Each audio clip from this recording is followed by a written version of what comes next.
Olá, esse é o Jungiando, o podcast do Instituto de Psicologia Jungiana Rio Preto, trazendo reflexões sobre o cotidiano a partir de diálogos e informações. Eu sou a Daniele Fumagalli. Eu sou a Maiara Suguaia. E eu sou Patrícia Lopes. Somos psicólogas junguianas e neste podcast vamos falar sobre psicologia, literatura, sobre a vida e o que mais acharmos que devemos falar. Esse é mais um episódio do nosso podcast Jungiando, o 17º. E hoje nós vamos conversar sobre o mundo atual, as dificuldades que a gente encontra enquanto humanidade para viver em harmonia com a gente mesmo, com os outros e com o mundo. Para nos apoiar nessa conversa, a gente se baseou no livro O Homem e seus Símbolos, do Jung. Bom, a nossa maneira de viver e de pensar recentemente, e quando eu digo recentemente eu estou falando de uns 3, 4 séculos para cá, a nossa racionalidade e intelecto trouxeram grandes mudanças para o nosso cotidiano. Criamos um mundo completamente diferente do mundo que existia há 400 anos ou mesmo do que existia há 100 anos atrás. O mundo foi povoado de máquinas e invenções que são totalmente indispensáveis para a nossa vida, como a organizamos hoje. Ao mesmo tempo, inventamos coisas cada vez mais perigosas para o mundo e para nós mesmos. Somos capazes de destruirmos a nós mesmos com instrumentos cada vez mais elaborados de aniquilação em massa. Nossa, só de pensar nisso já dá um... É assustador, né? É assustador. Já é assustador, é verdade. Temos a capacidade de destruir nosso próprio mundo várias vezes. E para que várias vezes, pois né? É. Eu sempre pensei Não basta errar uma vez, né? Você pode destruir uma vez, aí você vai destruir como a segunda, mas somos capazes de destruir várias vezes. E não temos a capacidade de nos dominarmos a nós mesmos.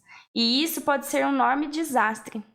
Mais e mais ficamos descrentes de tudo, dos deuses, da vida, da religião.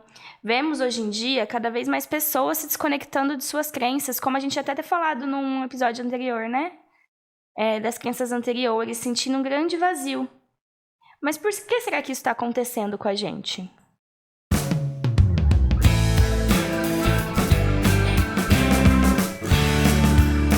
E o que a psicologia tem com isso? Muito bom, Paty. E, bom, no Homem e seus Símbolos, o Jung ele é bem enfático em sua reflexão a respeito dessas ideias. Ele ressalta que a nossa visão sobre o mundo, sobre os outros e sobre nós mesmos é muito parca e nos iludimos com a nova deusa da modernidade, a razão. Acreditamos que a racionalidade irá nos salvar de tudo e que assim dominaremos o mundo e uns aos outros. Perdemos o contato com as divindades da natureza, com os homens deuses e com o real sentido, do contato com o sagrado.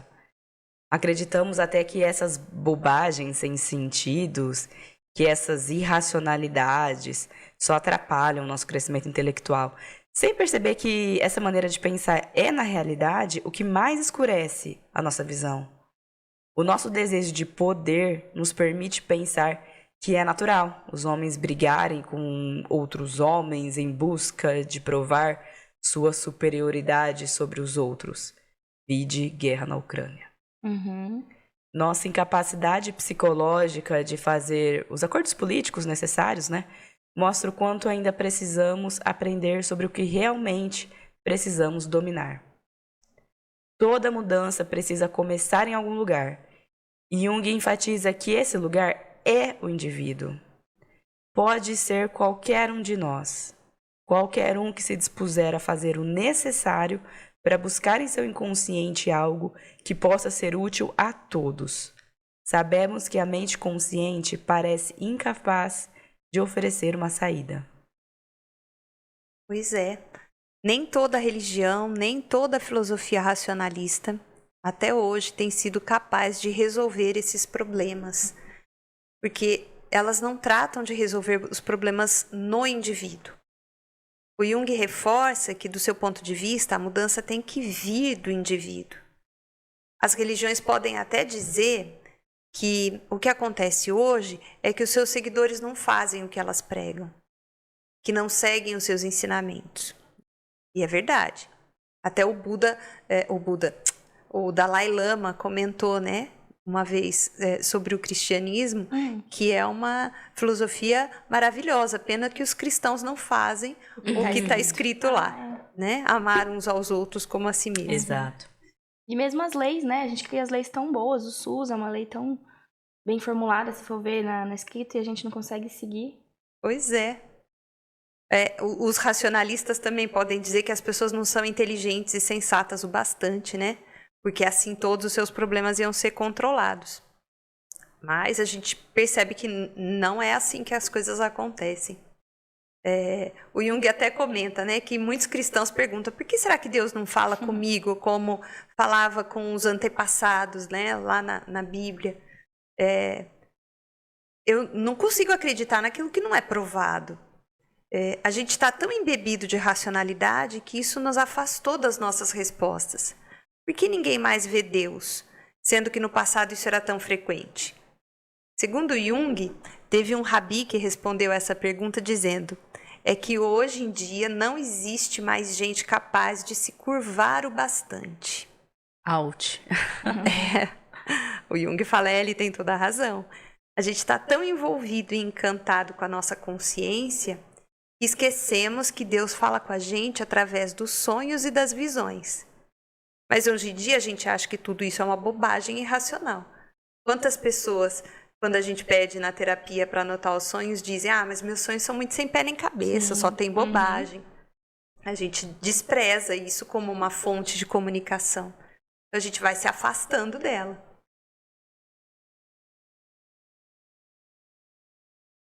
Bom, e nós temos então a tendência a desprezar esse universo inconsciente como um amontoado de coisas que não tem sentido nenhum.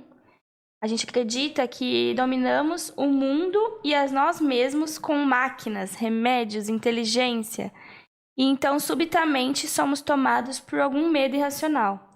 Uma dor que nenhum médico consegue explicar, por uma forte impressão de que nada faz sentido, ou mesmo por um desânimo e um cansaço que parece não passar nunca.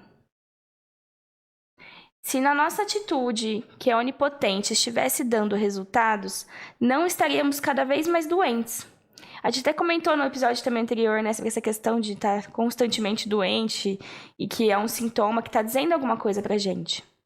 A gente está doente da alma, das emoções, dos sentimentos, do corpo. E por que não, né? Principalmente do corpo, que vai estar ali trazendo todas essas emoções e sentimentos de uma forma mais concreta, mais visual pra gente. A gente perdeu também a conexão com algo que nos faz sentir inteiros e confiantes, até talvez por isso essa questão do vazio que a gente sente. A religião já não consegue mais fazer essa conexão para a maior parte das pessoas. Nos sentimos vagando num mundo caótico, criado por nós mesmos e que tende à autodestruição. Isso é muito triste também de se pensar, né? Como a gente foi capaz de chegar a esse ponto. Sim. E apesar de todas as evidências de que estamos num caminho perigoso, ainda assim acreditamos que a consciência é o sinônimo de razão e a inconsciência é o contrassenso. O que precisamos, na verdade, é compreender que a linguagem do inconsciente, mas muitas vezes a gente nem busca essa linguagem, né? Ele vai falar pra gente através de símbolos e essa não é a nossa linguagem atual. E aí, por isso, muitas vezes a gente nem busca, a gente não quer, vamos dizer, perder um tempo, entre aspas, né? Como se fosse uma perda de tempo, mas que nos ajudaria tanto. E Jung passou, então, boa parte da vida dele estudando os símbolos naturais, por toda essa importância que os símbolos têm para a nossa vida. E chegou à conclusão de que os sonhos são capazes de oferecer muitas e interessantes revelações sobre o sonhador, e que elas geralmente têm muito pouco a ver com questões que mais preocupam a consciência. Pois é, o sonho não vai dar a resposta do número da loteria, Sim. Não vai dizer se você tem que pagar a conta ou não. Poderia, né, Mar? Não é isso que preocupa o inconsciente. Ele vai falar de outras coisas e a gente não vai entender e vai falar que é bobagem. Sim. Exato. Inclusive, hoje a gente costuma ouvir muitas pessoas dizerem, né? Mas tudo isso é psicológico, como sinônimo de que não é nada, ou que não existe, né? Uhum. É como, é psicológico, então não é concreto. Olha isso, né? Não, mas é psicológico, logo passa. Tem aquela coisa, né? Frio é psicológico, como se fosse não está frio, né? Esquece que passa. Meu corpo não gente, sente frio, é uma questão da minha mente que controla o que eu tô sentindo, né? De onde que a gente tirou isso, né? Simples assim. Uhum. Acho que é muito mental nessa sociedade que a gente tá, quer ser muito racional, e como se o psicológico não fosse prático, né? parte da nossa psique, assim como o corpo é, né? E então, a gente tem um preconceito com aquilo, né, que não entendemos. E a psique, ainda por ser muito desconhecida, acaba sendo também alvo desse preconceito. E acho que tem um pouco do medo também, né? É aquilo que a gente falou da primazia da consciência, né? A gente acha que o que é racional, o que é consciente tem razão, e o que é inconsciente é um contrassenso. Então, na verdade, a gente tem muito medo do inconsciente, né? Porque a gente não consegue controlar. Sim. É igual a gente tem medo do mar muito profundo, porque a gente não sabe o que mora lá, né? E o inconsciente, ele é a fonte, né? De onde nós podemos absorver muito daquilo que sentimos falta atualmente. Aquilo que a gente já comentou aqui um pouco, né? Quando se diz que a resposta está dentro de você, essa não é uma afirmação banal. Essa resposta está profundamente dentro de nós, no nosso inconsciente, individual e coletivo. E o inconsciente, né? Ele não é nem bom nem mal, ele não é certo nem errado, ele é neutro, assim como a natureza, né? Você vai falar que a natureza é má porque mandou uma tempestade que destruiu as estradas, matou um monte de gente. A natureza em si não é má, ela não é boa, ela tem uma forma de funcionar que a gente não controla. E a gente tenta controlar e se dá mal. Uhum. E é o que você falou, que a gente vai destruindo e destruindo cada vez mais e continua repetindo o erro, né? Exato. E aí a natureza só vai responder tentando se autorregular e se organizar. E aí, às vezes a resposta é algo que não é favorável pra gente, mas pra ela é. E é assim que o inconsciente funciona, né? Nesse formato que não é nem bom nem mal, como a natureza, e que vai compensar aquilo que a gente faz. Então, no inconsciente existe o bom e o mal, a luz e a sombra, a profundidade e a loucura. A gente vai ver tudo lá dentro. Então, se a gente está conscientemente trazendo as coisas muito tendenciosamente para um aspecto, o inconsciente vai trazer o outro. Então, se a gente está indo para um lado muito destrutivo, o inconsciente precisa trazer o caminho para a reconstrução, para o crescimento. E isso muitas vezes não é o que a gente gosta, porque verdade. vem de um jeito que coloca a gente dentro de um limite. A gente não gosta dos limites. Sim. Né? E justamente porque a gente não consegue entender a natureza do inconsciente, é que a gente precisa continuar se aprofundando no estudo do simbolismo, do que ajuda a compreender a linguagem do inconsciente, porque ele tem muito a nos oferecer. Na verdade, aquilo que é mais profundo em nós está no inconsciente. A gente está vivendo em cima da casca do ovo, na consciência, achando que tudo que é importante está ali. Mas, na verdade, muito do que é fundamental para a nossa vida está no inconsciente. E a gente precisa entender e acessar melhor o que ele tem para nos oferecer. E uma coisa que a gente pode ver muito na clínica mesmo, né? Eles vão em busca, tá com sofrimento, busca terapia. E às vezes é uma questão muito pontual mesmo, que a pessoa, na verdade, não que seja pontual o sofrimento dela, mas ela busca resolver aquele sofrimento em específico, não quer buscar outras coisas, né? Mas aprofundar. E aí, quando aquela situação é um pouquinho amenizada ou melhorada, tende, às vezes, a sair da terapia, porque senão vai começar a cavucar ali e vai começar a surgir coisas desse inconsciente. Ou quando a pessoa vai na terapia por muito tempo e aí, de repente, começa... A terapia não é algo que é totalmente confortável, né? Gera desconforto, gera incômodo, gera dor. E aí, quando começa a gerar muita dor, porque tá cavucando muito nesse inconsciente, a pessoa também faz a mesma coisa. Ela espana e sai da terapia muitas vezes, né? Porque aquilo incomoda, ter que se aprofundar nesse inconsciente gera muito desconforto. Sim. Na verdade, a gente vai conseguir chegar no mesmo lugar sem terapia? Vai. O papel da terapia é facilitar esse caminho. O processo, né? Talvez acelerar um pouquinho, ele não precisa ser tão moroso, a gente não precisa bater tanto a cabeça para poder chegar onde a gente precisa chegar. Né? O terapeuta tem a resposta? Como a gente já falou, não, o terapeuta não tem a resposta. Mas ele tem ali alguns instrumentos de navegação, vamos dizer. Sim. A gente vai encontrando possibilidades de percurso para conseguir compreender o que o inconsciente daquele indivíduo está dizendo. E é isso que o Jung diz, que é o começar do indivíduo. Quando a gente se conhece e a gente se conecta com a nossa essência, a gente vai ser a nossa melhor versão. E é isso que faz com que mude o mundo. A gente se tornar a nossa melhor versão. Porque aí a gente não vai trazer sofrimento para os outros e vai ajudar as pessoas que estão à nossa volta a se sentirem mais equilibradas. Né? Quando a gente está desequilibrado, a gente desequilibra o outro. Sim. Quando a gente está se afogando, alguém que vem nos salvar, a gente puxa para baixo junto. Também. Quando a gente está conseguindo se equilibrar, é mais fácil a gente conseguir trazer o melhor do outro também. Essa é a perspectiva do Jung, quando ele fala que a gente precisa que isso parta do indivíduo. Não vai vir de fora, vai vir de dentro. É aquela frase dele, né? O melhor trabalho político e social que a gente pode fazer é parar de projetar a nossa sombra no outro, né? E é isso. Lembrei de outra frase nisso que a Dani comentou do Gandhi, né? Seja a mudança que você quer ver no mundo, né? Exatamente. É bem isso. Muito bom.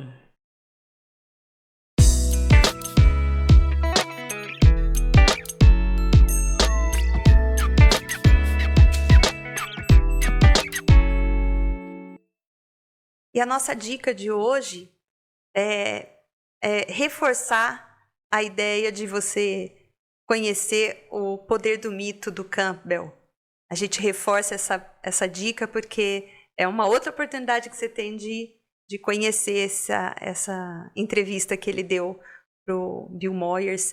É muito relevante e dá uma perspectiva muito legal sobre essa mudança em si que reflete no mundo, né? Assista todos os episódios porque é muito legal. A gente tá pregando a palavra do Campbell, né? A gente acredita mesmo, né? Tanto que a gente já deu isso como dica nos últimos episódios.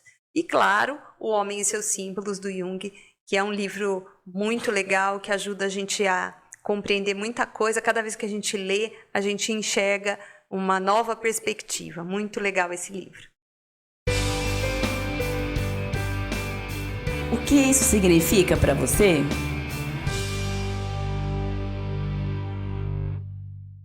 E hoje a gente trouxe para vocês uma outra música, não é muito conhecida, que a gente costuma às vezes trazer umas músicas bem famosas, populares aqui.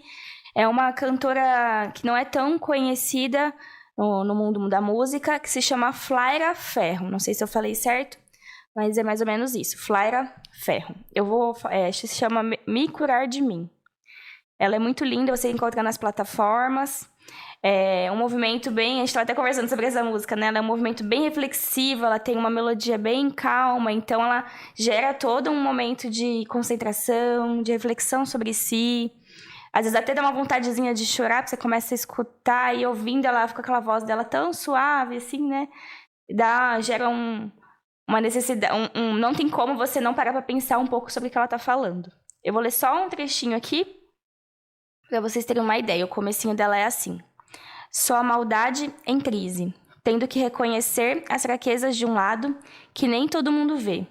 Fiz em mim uma faxina e encontrei no meu umbigo o meu próprio inimigo, que adoece na rotina.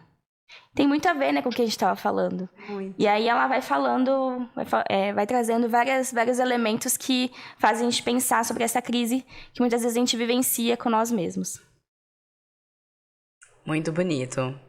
E no nosso Conte-me Mais sobre isso, a gente vai reforçar aqui então, para você mandar alguma dúvida, algum comentário, ou enfim, qualquer coisa que você queira falar aí com a gente, através do nosso e-mail podcastjunguiando, vocês já sabem, é com J, podcastjunguiando@gmail.com. E a gente tem também o nosso site, psicologiajung.com.br. Nesse site você vai encontrar as nossas atividades de estudo em grupo, no formato de curso também. E esse foi mais um episódio do podcast Junguiando, com a produção executiva da iProcesso, produção artística da Raquel Fumagalli, da iProcesso Artes, edição e direção de som do Kleber Zumiotti, gravado no espaço da Nova Hora Arquitetura.